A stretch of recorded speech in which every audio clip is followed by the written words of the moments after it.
کسی کا عیب سوال کیا، کسی کا عیب یا راز تلاش مت کرو، اگر معلوم ہو جائے تو ظاہر نہ کرو، یہ حدیث ہے یا نہیں؟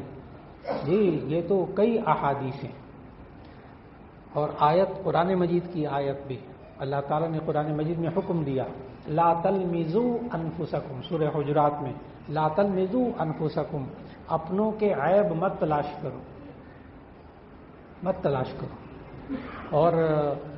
ہلاکت اور افسوس کے کلمات کہے، ویل لکل ہمزۃ لمزہ،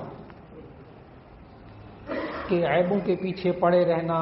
عیبوں کو تلاش کرنا، اگلے کی کمزوریوں کو، اگلوں کی برائیوں کو، یہ الگ بات ہے کہ آپ استاد ہیں تو اپنے شاگردوں کے عیوب کو آپ معلوم کرتے ہیں اصلاح کرنے کے لیے، باپ ہے تو وہ اپنی اولاد کے اندر بڑا چوکنا رہتا ہے، کوئی ان کے اندر نشے کی عادت تو نہیں ہے، کوئی گناہ کی زندگی میں تو نہیں پڑ گئے، ان کی زندگی ان کے عیبوں کے بارے میں تلاش میں اصلاح کے لیے، وہ ایک الگ چیز ہے۔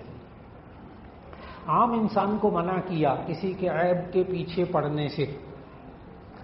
پہلا تو یہ کہ کسی کے عیب کے پیچھے نہیں پڑنا۔ نبی صلی اللہ علیہ وسلم کی حدیث جامع ترمذی میں کہ تم کسی کے عیبوں کے پیچھے مت پڑو، اس لیے کہ جو کوئی کسی کے عیبوں کے پیچھے پڑ جاتا ہے اللہ اس کے عیبوں کے پیچھے پڑ جاتا ہے، اور پھر اللہ اس کو رسوا کر کے چھوڑتا ہے، وَلَوْ فِي جَوْفِ رَحْلِهِ، اگرچہ وہ اپنے کجاوے کے اندر چھپ کر بھی بیٹھا ہونا، اللہ پھر اس کے عیب بھی ظاہر کر کے چھوڑتا ہے لوگوں کے سامنے۔ اور ایک اور حدیث، جب کبھی کسی کا عیب معلوم ہو جائے نا، معلوم ہو جائے تو اس کو چھپانا چاہیے، اس سے کیا ہوگا، کیا اگر کسی کی برائی معلوم ہو جائے تو اس کو زبان سے بیان نہ کریں، پتہ ہے آپ کے ساتھ کیا ہوگا؟ اب حدیث سنانے لگا ہوں، من ستر سترہ اللہ، یہ اللہ کا نظام ہے، من ستر سترہ اللہ، جو کسی کے عیبوں کو چھپائے گا اللہ اس کے عیبوں کو چھپائے گا،